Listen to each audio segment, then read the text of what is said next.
Bom Oi, dia. Tânia, bom dia.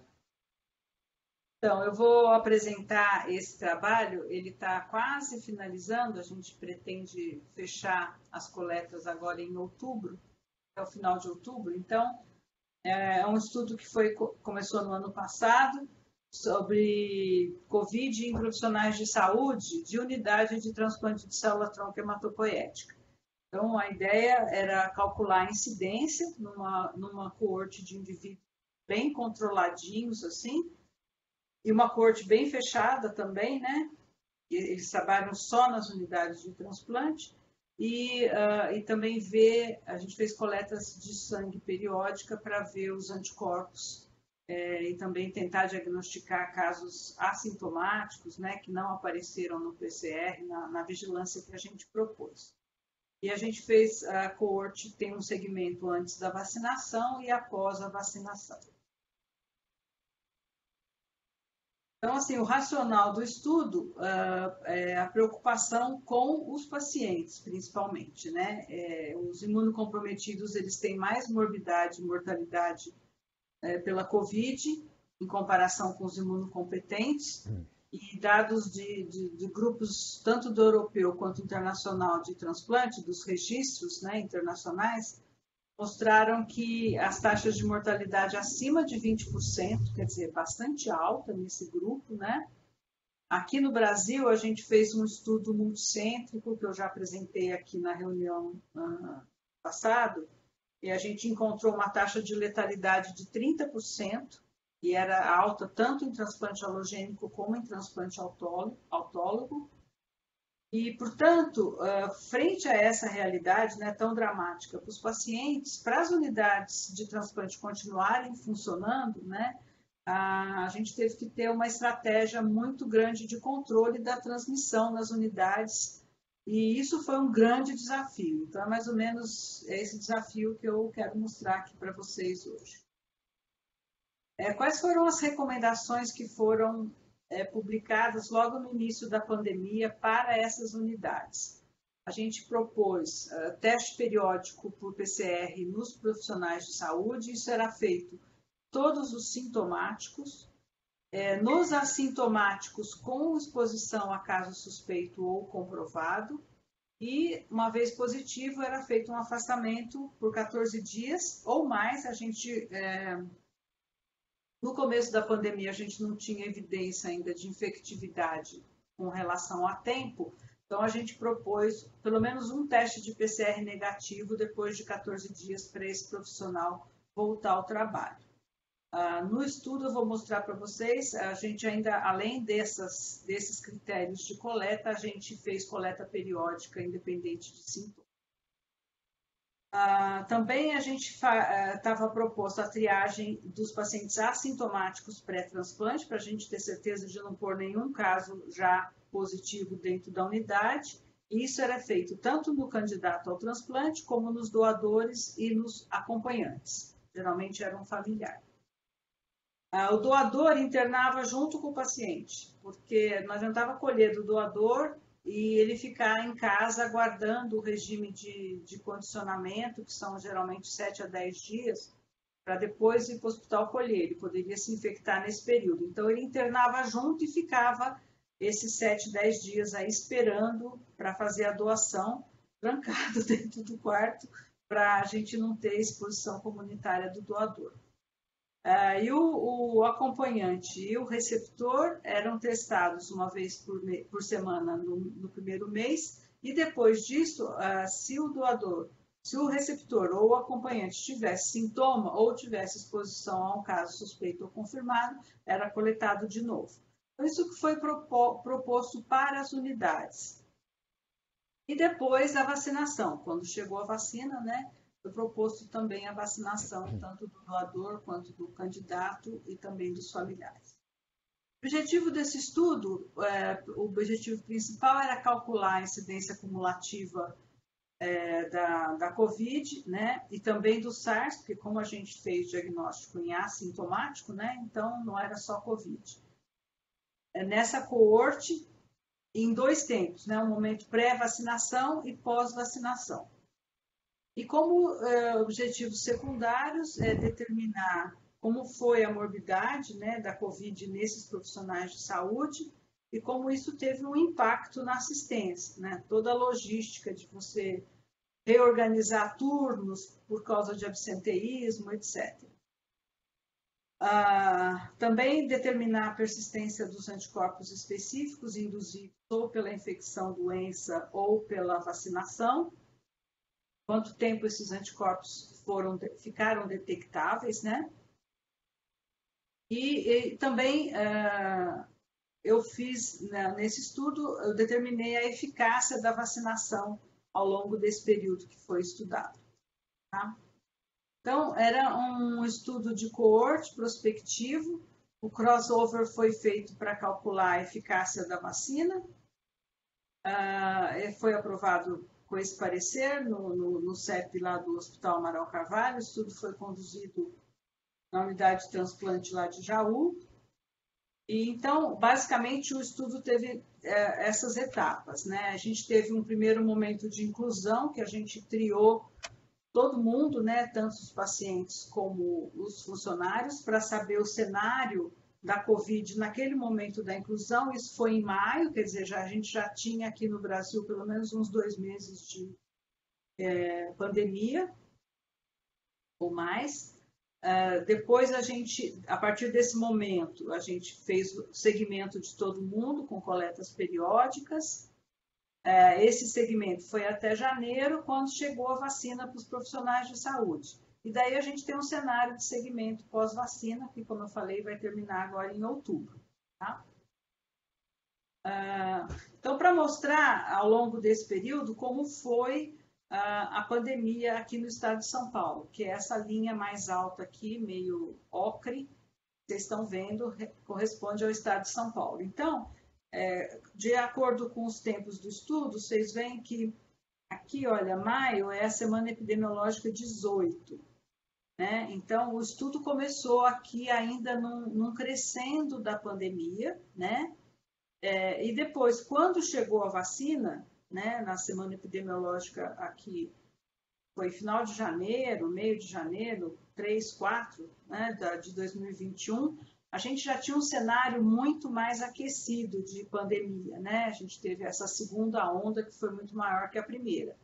Então, só para vocês entenderem, né, o risco, né, da Covid para esses profissionais nesses 2 tempos. Né? Você vê que o risco estava mais alto no momento quando chegou a vacina, que também coincide com o momento da explosão da gama, tal, né? Então, que a gente teve uma maior transmissão. Então, aqui está o algoritmo de coletas. O verdinho aqui eram coletas semanais de PCR. Esses 3 pontinhos significa que a gente continuou colhendo. Foi feito semanal para os médicos, quinzenal para os demais profissionais de saúde. A gente fez semanal para o médico, porque é o médico que entrava no quarto, que examinava e tocava o paciente, né?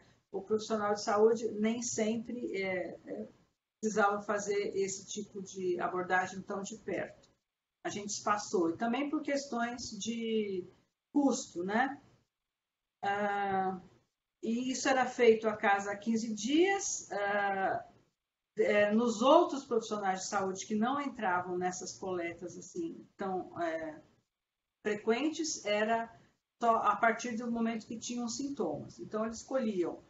Se tivesse sintoma, coleta periódica, teve sintoma, colhe de novo. Se teve contato com caso suspeito ou comprovado, colhe de novo.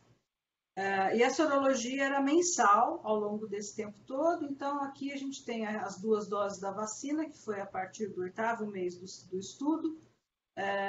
Então, a gente tem sorologia antes da vacina, sorologia depois de 1 dose e depois de 2 doses. Com relação aos métodos, a gente não usou swab, a nossa técnica de coleta da unidade é lavado nasal e a gente manteve isso porque a gente fazia outros vírus respiratórios e a nossa plataforma lá no hospital, que é pobre, é imunofluorescência. Então, a amostra de lavado é melhor para a imunofluorescência do que o swab. Então, a gente manteve a coleta de lavado nasal. E é feito autocoleta, que está todo mundo treinado para fazer isso. O RT-PCR a gente usou o PCR da Altona. A sorologia a gente fez com o teste de anticorpos totais da Eurimum, o ELISA. Na análise estatística a gente fez com o programa R, cálculo da incidência cumulativa da COVID ou do SARS-CoV, e o cálculo da eficácia da vacina foi através da fórmula taxa em vacinados e não vacinados menos a taxa em vacinados dividido pela taxa em não vacinados, né? Então, essa é a fórmula do cálculo de eficácia que a gente usou. Para fazer isso, é aí que eu falo que a gente fez o crossover, né? Eu usei os 2 tempos da pandemia. Então, no crossover, o próprio indivíduo é controle dele mesmo. Então, é o modelo ideal de estudo caso-controle, porque você não tem as outras variações de idade, de sexo, de genética, enfim. Então, era o mesmo profissional de saúde em 2 tempos. No momento que ele não estava vacinado, eu tenho uma taxa, e no momento que ele estava vacinado, outra taxa, né? Então, dava para calcular a eficácia dessa forma. Então, vamos aos resultados. Então, assim, de acordo com o diagnóstico, quer dizer, nesse período, até agosto, que eu contei, a gente tinha feito 2.618 testes de PCR. No momento da inclusão, quando a gente fez a triagem de entrada, a gente descobriu 5 casos de infecção COVID, né? Desses 5 casos, acho que 2 só que tinham sintoma, o resto era assintomático, eram casos que tinham tido uma exposição a uma profissional da limpeza. Quando a gente começou o estudo, ela teve COVID, e daí, quando a gente começou o estudo, tinha 5 funcionários que estavam infectados, agudamente, né? Deu teste positivo para o PCR. E a gente tinha 8 pacientes com anticorpo específico já presente. E como a gente começou o estudo em maio e a pandemia já tinha começado há uns meses antes, provavelmente esses funcionários já tinham se infectado, não lembravam de ter tido sintoma, assim, pelo menos importante, né, que relacionasse com Covid, mas já tínhamos 13 diagnósticos no momento da inclusão. Daí depois começou as testagens periódicas, né? E a coleta PCR e sorologia periódica. E ao longo desse período, que foram esses primeiros 8 meses, a gente diagnosticou mais 16 casos. Então, deu um total de 29 casos de COVID ou SARS-CoV-2, infecção, ao longo do segmento. Aqui a sorologia, eu estou colocando só os 3 casos onde o diagnóstico foi feito só pela sorologia. A maioria dos pacientes que tiveram COVID soroconverteram, mas aqui eu estou colocando só o adicional que a sorologia permitiu diagnosticar. Foram 3 funcionários que soroconverteram, nunca tiveram sintoma, escaparam da triagem que a gente fazia, da coleta periódica, não foi detectado por PCR, mas apareceram anticorpos.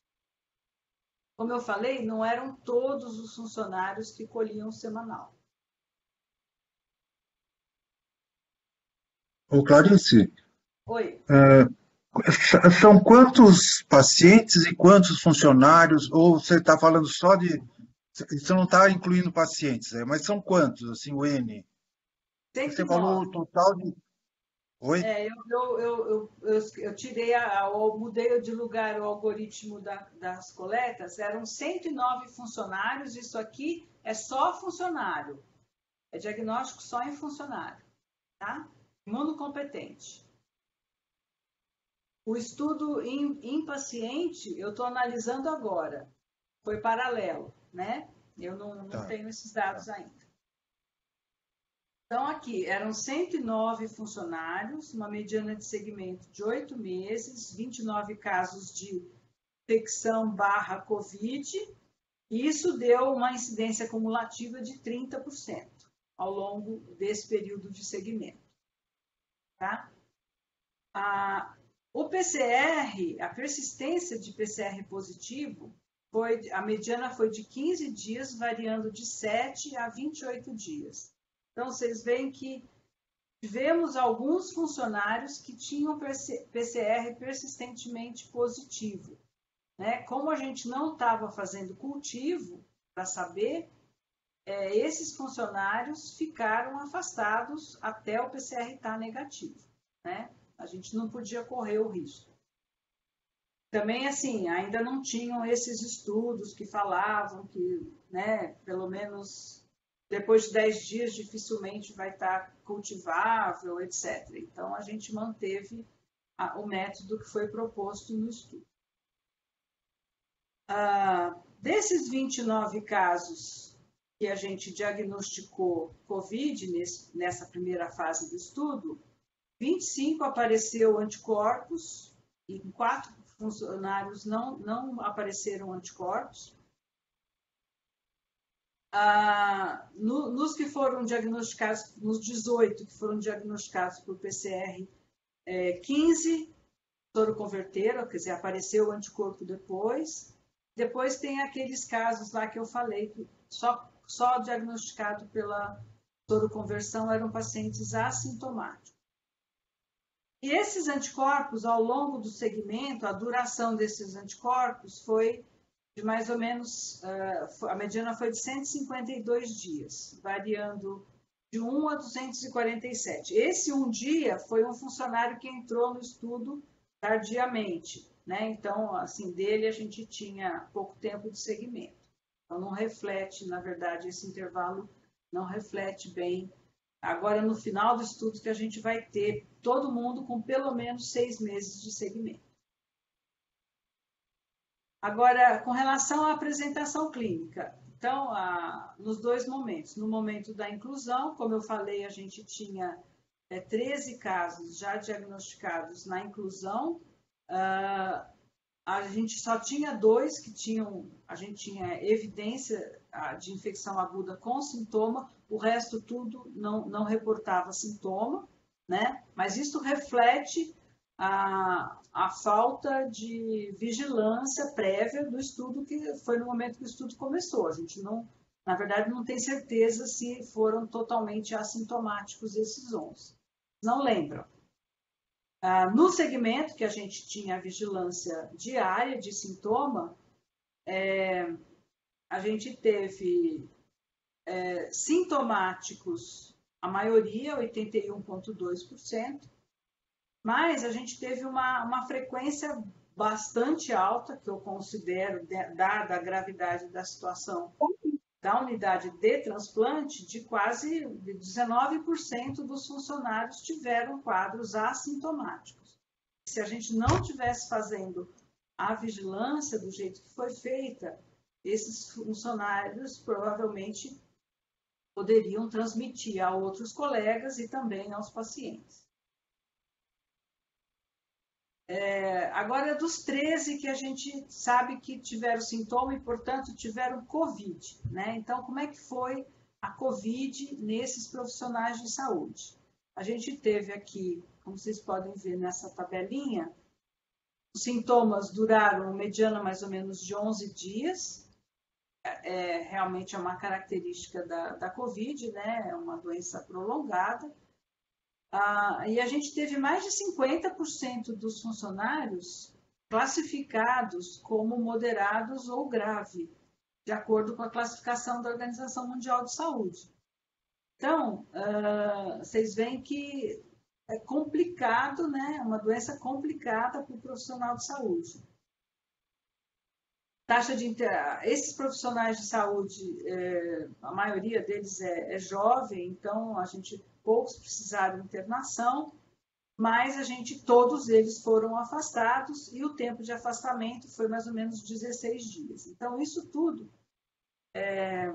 criava um transtorno na unidade para realocar pessoas, para trabalhar com menos gente, para mudar os turnos de plantão.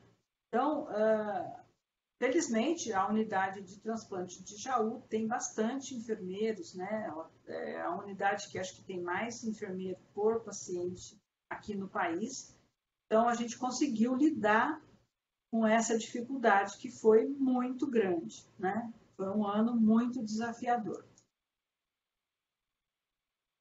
Bom, agora vamos falar o que aconteceu depois. Começou a vacinar, né? Então, aqui está o algoritmo do estudo e da vacinação. Então, a gente começou com 109 funcionários. Isso representa o total dos funcionários das unidades de transplante. São 4 unidades de transplante de medula lá no Itaú. Nenhum funcionário recusou-se, não assinou o termo. Todos assinaram e participaram, né? Durante a pandemia, quando deu aquela esquentada e começou a ter caso grave, funcionário internado, 7 funcionários pediram demissão, embora, pararam de trabalhar.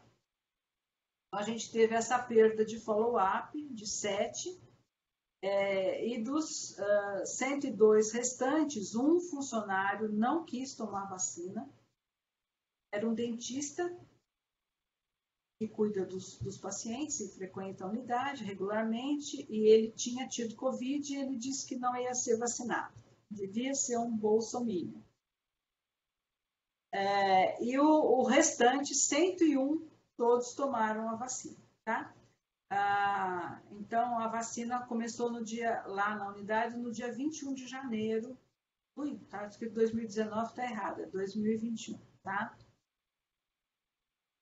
E daí o que aconteceu pós-vacinação? Então, a gente tem, até onde eu fiz o cálculo, que foi em agosto, 153 dias de mediana de segmento, variando de 91 a 165, e a gente teve uma incidência cumulativa de Covid de 9,7%. Como vocês podem ver aqui na figura, nós tivemos 6 casos entre a primeira e a segunda dose, naquele mês, entre a primeira e a segunda dose. E depois, vocês podem ver que a gente tem um período depois da segunda dose que não acontece nenhum caso. São 3 meses em que nenhum caso aconteceu. E depois, né, a partir do 4º mês, depois da primeira dose da vacina, começa de novo a pipocar uns casos. Daí a gente teve mais 3 casos, mais ou menos 3 meses e meio após a segunda dose. Então, dá a impressão, né, de que realmente a vacina precisa de 2 doses e logo depois da segunda dose tem mesmo um nível de proteção que garantiu que ninguém se infectasse nesse período. De qualquer forma, a gente tinha 30% de Covid num momento de menos calor de pandemia antes da vacina e depois, num momento de mais calor de pandemia, com vacina caiu 30% para 9,7%. Então, mostrando realmente que a gente tem uma proteção importante, teve uma proteção importante com a vacinação. E foi tudo corona, né, Clarice, desculpa. Foi tudo Coronavac, né? Não, teve 8 casos, acho que pulou um slide aqui, peraí, deixa eu tentar voltar.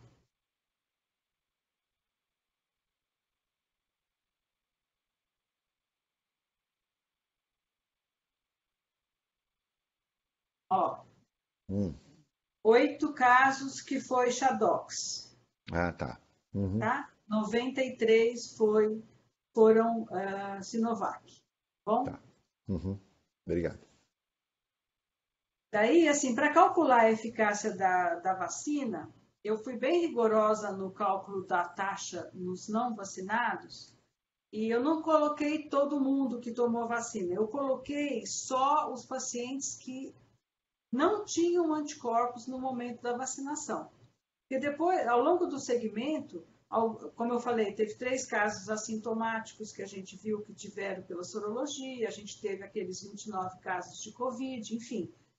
Então, eu fiz o cálculo da eficácia só com quem estava suscetível, tinha 0 de anticorpo, não tinha tido Covid, nenhum PCR positivo, nem sorologia, no momento que começou a primeira dose da vacina. Então, eu incluí só os suscetíveis. Então, a taxa nos não vacinados está aos 109 do começo do estudo. 29 casos em 109, deu 26,6%. Do R1, a gente tinha, no momento da vacina, daqueles 101, 78 que eram suscetíveis, não tinham tido nem Covid, nem infecção, etc.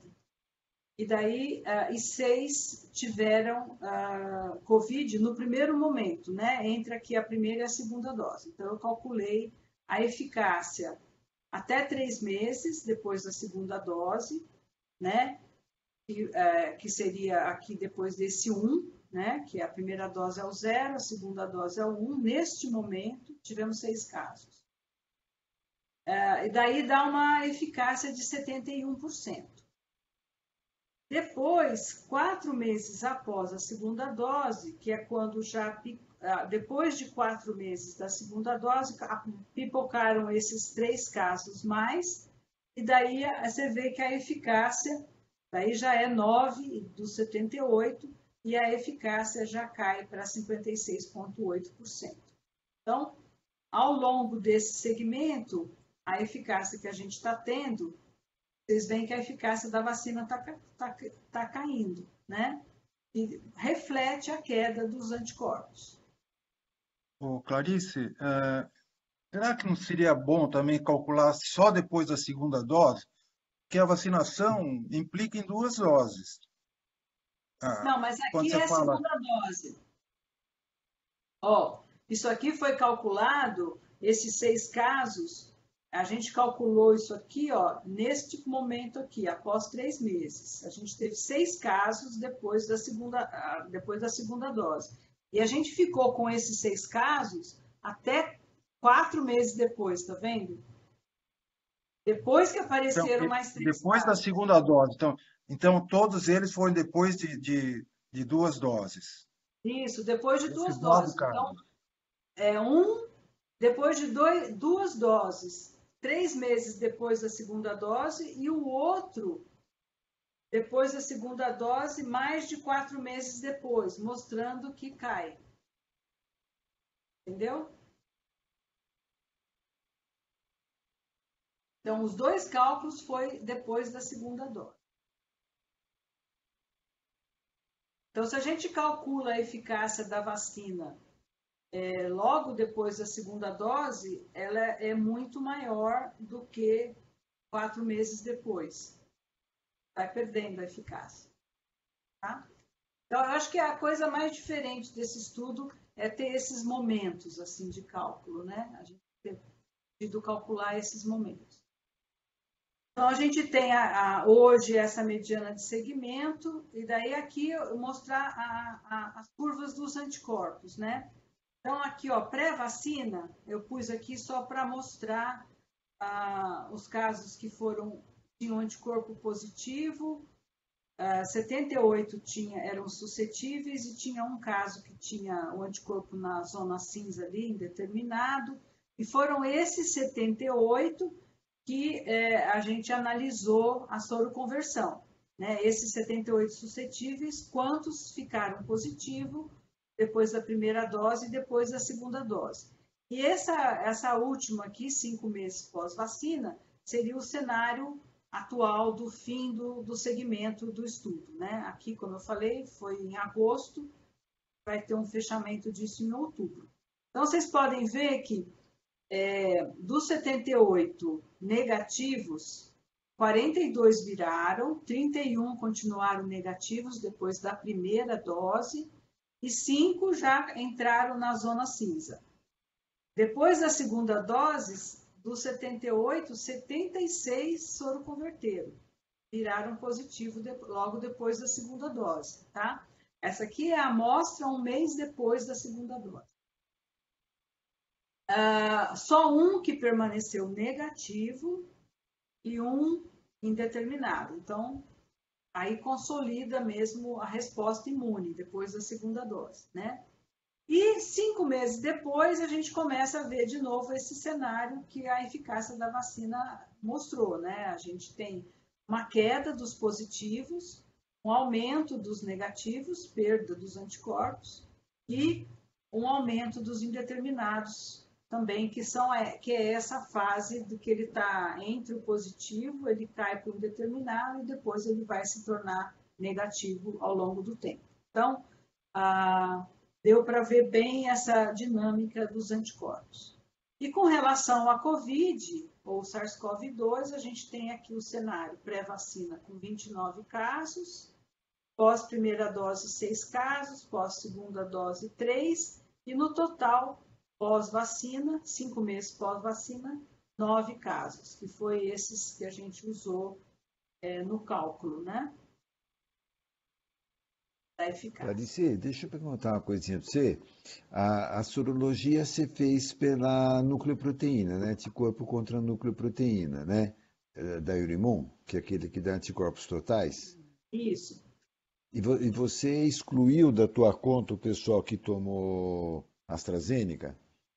Porque o problema é que a AstraZeneca ela não dá anticorpo contra a nucleoproteína, né?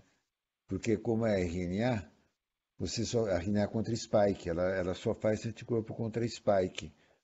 Acho que era bom, se você tiver acesso ao kit, talvez era bom fazer para você poder. Quer dizer, não é que a pessoa não soroconverteu, ela não fez anticorpo contra a nucleoproteína, né?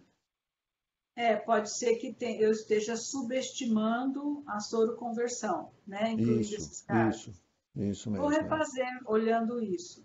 Agora, para o cálculo da eficácia, para mim não interessa se eles tiveram neutralizante ou não. O importante é a doença, né? Tem o dado da doença, né? Claro. Eu estou querendo ver se eles estavam ou não protegidos da doença. Como eu tenho o dado da doença, se o anticorpo era neutralizante ou não interessa. Não importa, né?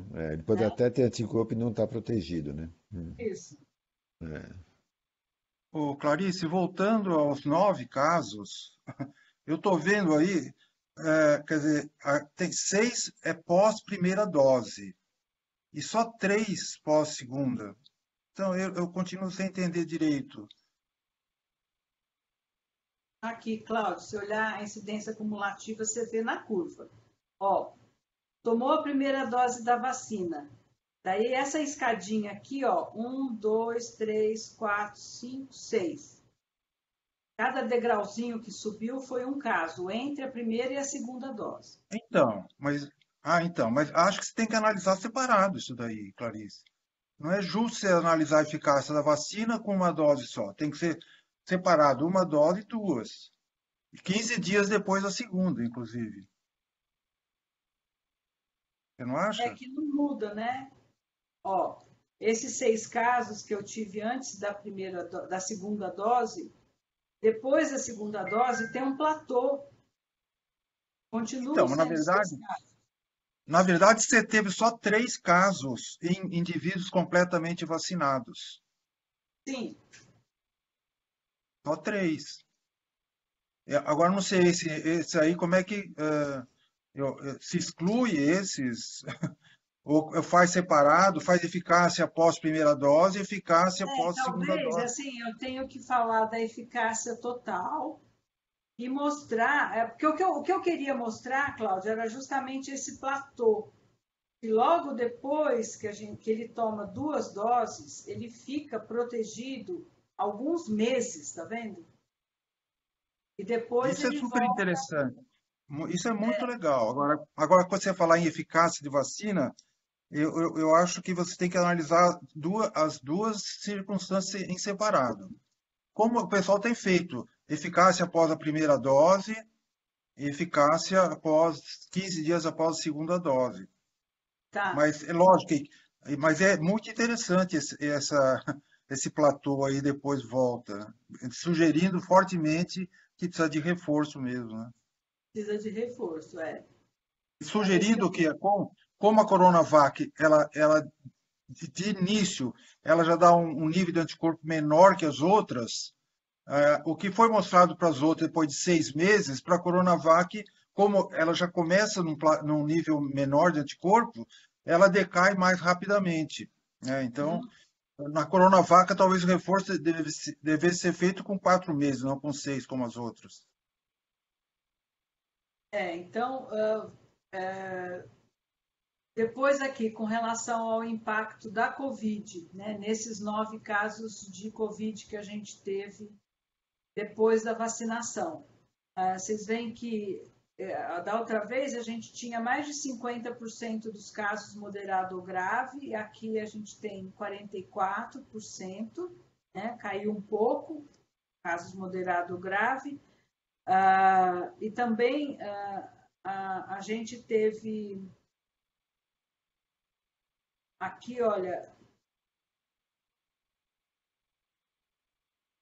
eu queria mostrar, era mais isso mesmo, que o impacto foi um pouquinho menor, né?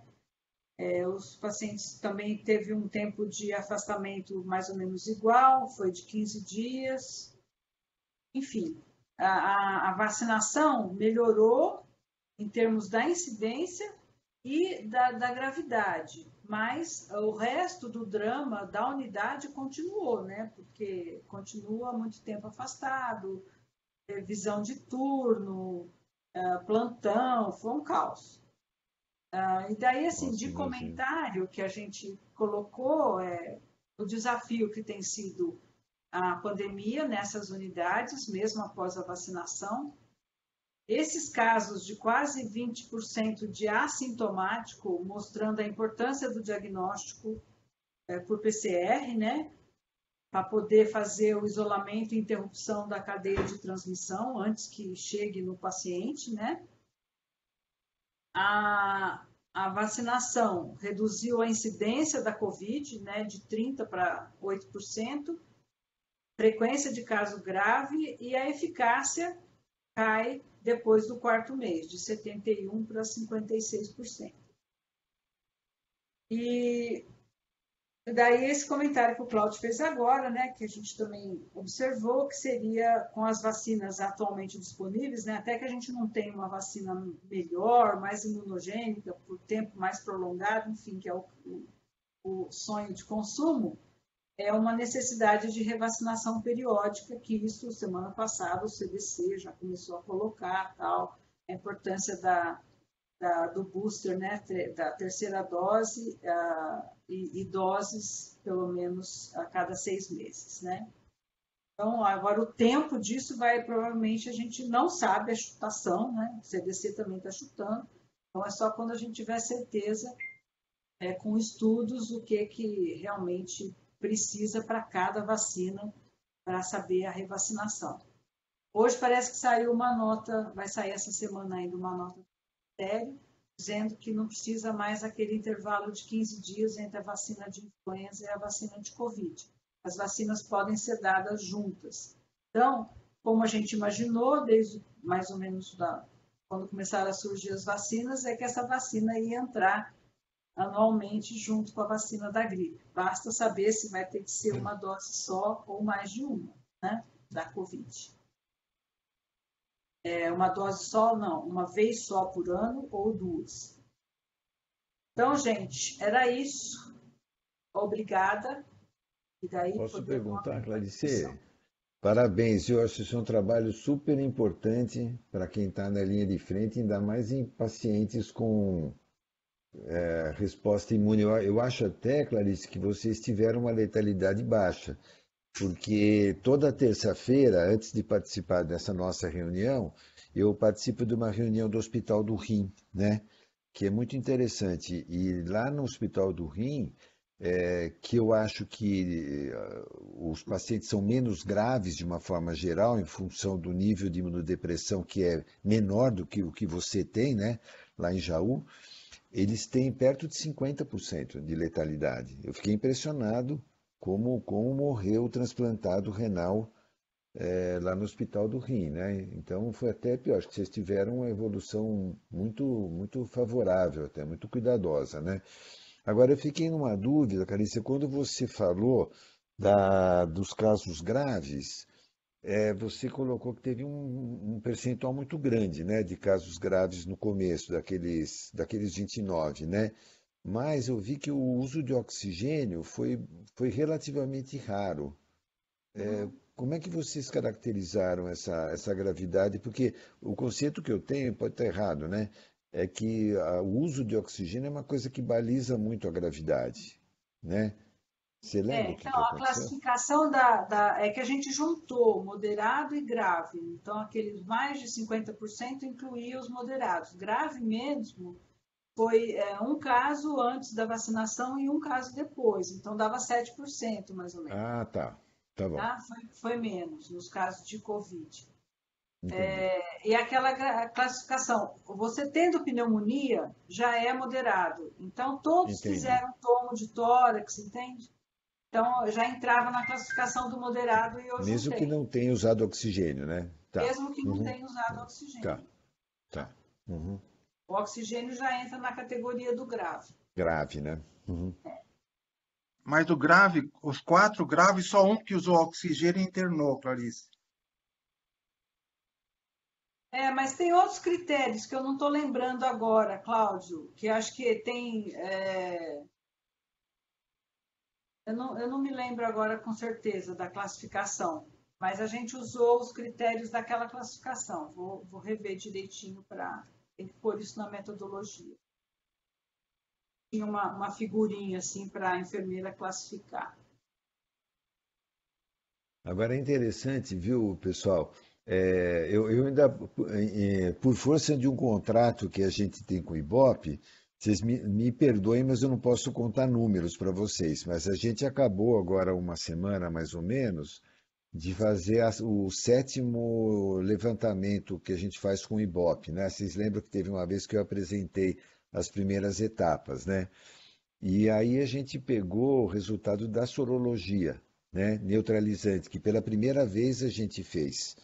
E também a gente incluiu no questionário se a pessoa tinha sido vacinado e qual era a vacina que ela tinha tomado há quanto tempo.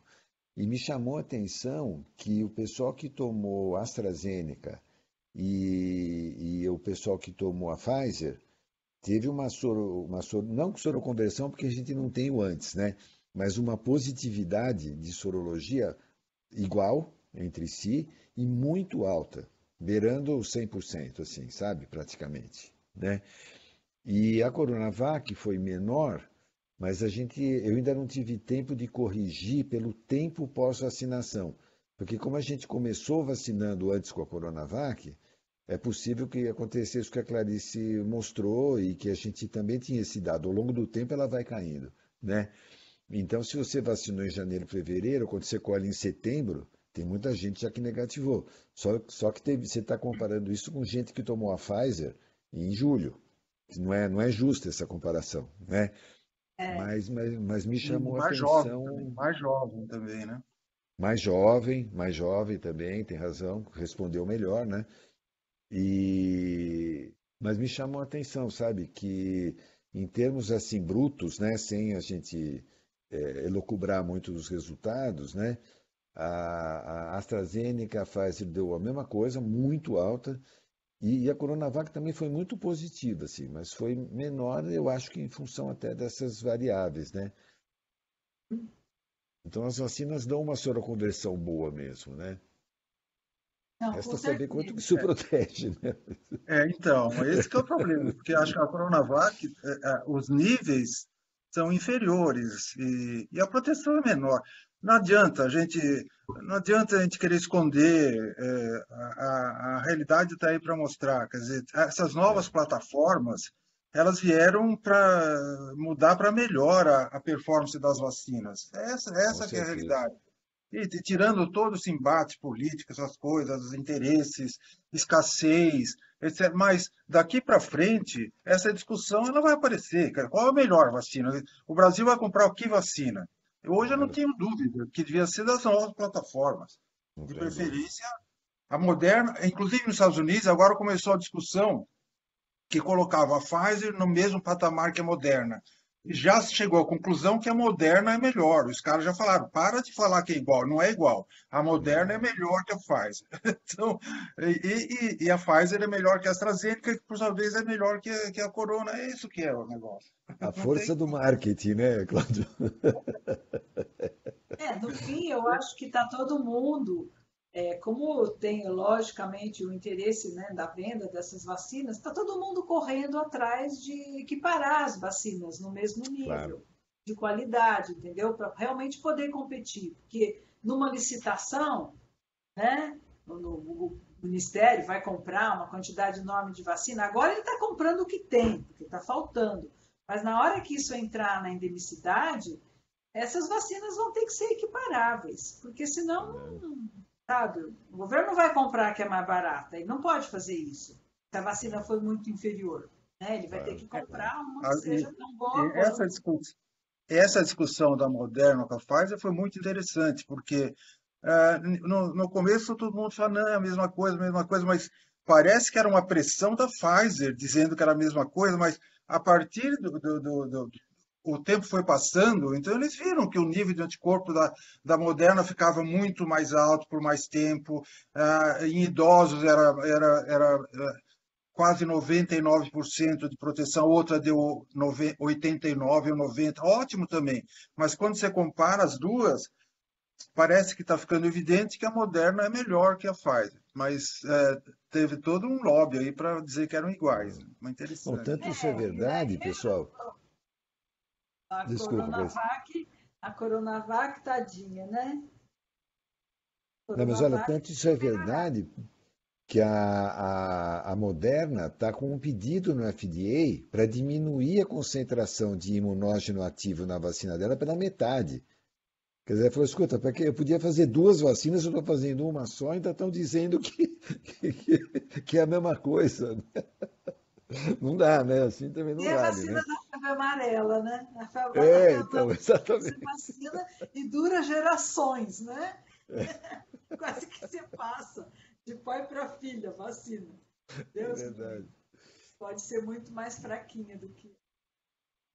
Bom, Agora vamos torcer também, né, pessoal, para essa tecnologia ser usada, por exemplo, para, sei lá, RSV, né? Tem um monte de vírus aí que a gente gostaria de ter vacina, ó, não tem, né? tá. Quem sabe essa metodologia viabiliza isso, né? Tô vendo os Dengue pedidos aí. e dengue. Dengue, nossa, Nossa, é. dengue. Pedito, quer Chikungunya, fazer né? algum comentário?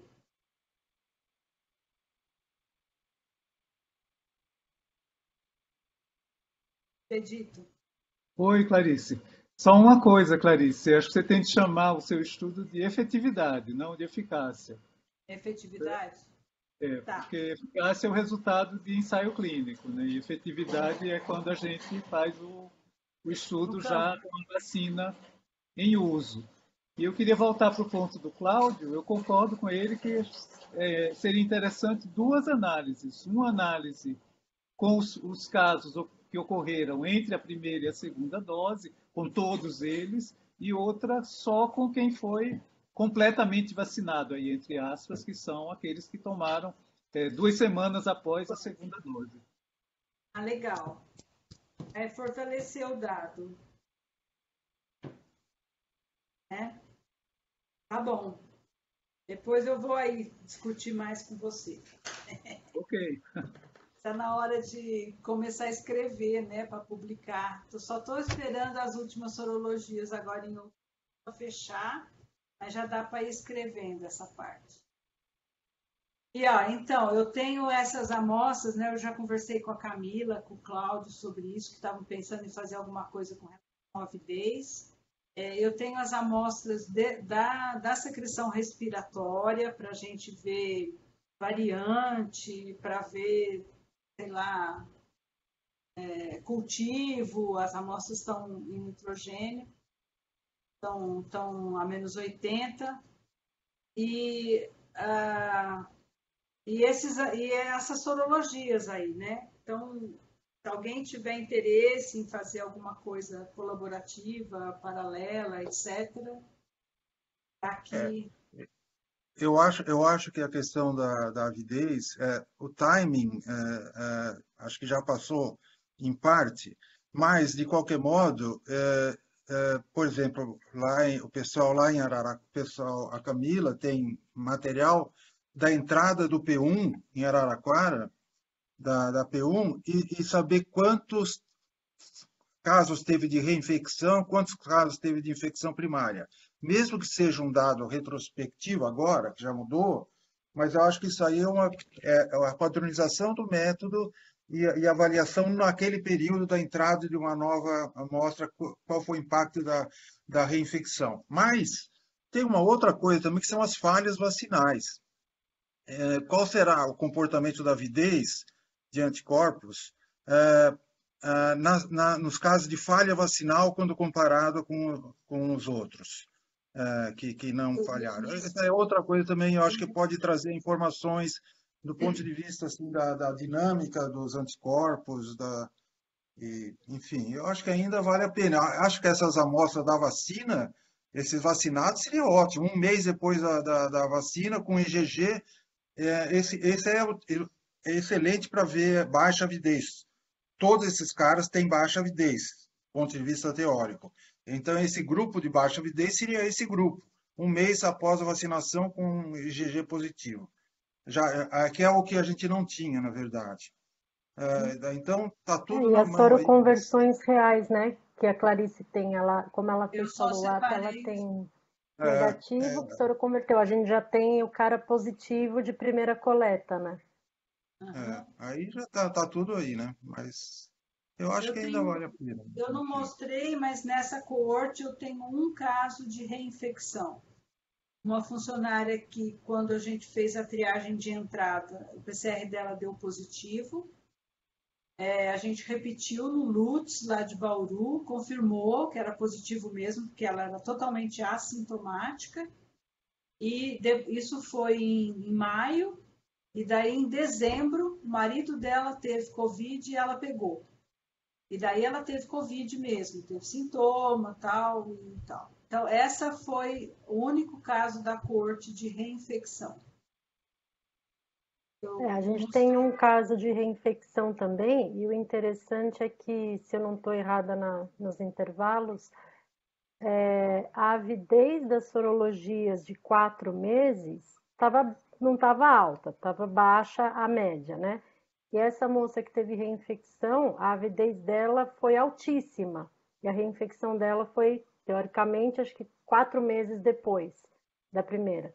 Então, realmente é bem diferente da média de avidez de quem só teve uma infecção após 4 meses. Então, é um caso só também, porque a gente não tem a primeira coleta dela, a gente só tem o PCR, mas essa segunda Esse 4 caso, meses a funcionária ela não soroconverteu na primeira infecção. Assintomática, ela não soroconverteu. Mas por isso que a gente repetiu, né? E quando colheu o PCR, colhemos outra amostra, fizemos em Bauru, deu positivo também, e depois eu vi que a sorologia ela não tinha soroconvertido. É um caso assintomático, né? Então, isso acontece com alguns assintomáticos mesmo, que não desenvolve anticorpo.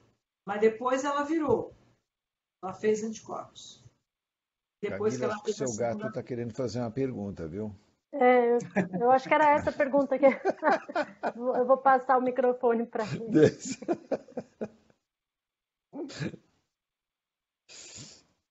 Mas muito legal, né, Clarice? Porque dá para você tirar uma série de informações, né? Desse tipo, por exemplo, de avidez, de reinfecção. Vai ser legal quando você puder genotipar, né? Essas amostras, ver se foi uma reinfecção com a mesma variante ou se foi tem umas coisas, outro, como o N não é grande, né? Porque era uma coorte pequena, 109 só, mas foi muito bem estudadinha, né? E muito bem acompanhada, a vigilância diária de sintoma. Eu tenho toda a ficha epidemiológica delas, de risco, se andava de carro, se andava de condução pública, quantas pessoas tinham em casa, sabe? E a gente viu. Então, tem várias coisas interessantes no estudo que deu para a gente. A gente queria mesmo era entender nessa população como que a gente poderia fazer para proteger melhor, né? Então, foi muito bem acompanhado tudo, tem bastante informação para entender e publicar aí alguma coisa disso. Legal. Acabando. Deu uma trabalheira desgraçada, mas está acabando. Tá bom. Então tá, gente, que era isso. Obrigada, viu, pela participação de todos e os comentários. Obrigado, Tchau, gente. pessoal. Tchau. Tá ótimo, Boa semana. obrigada. Obrigado. Tchau, tchau, tchau.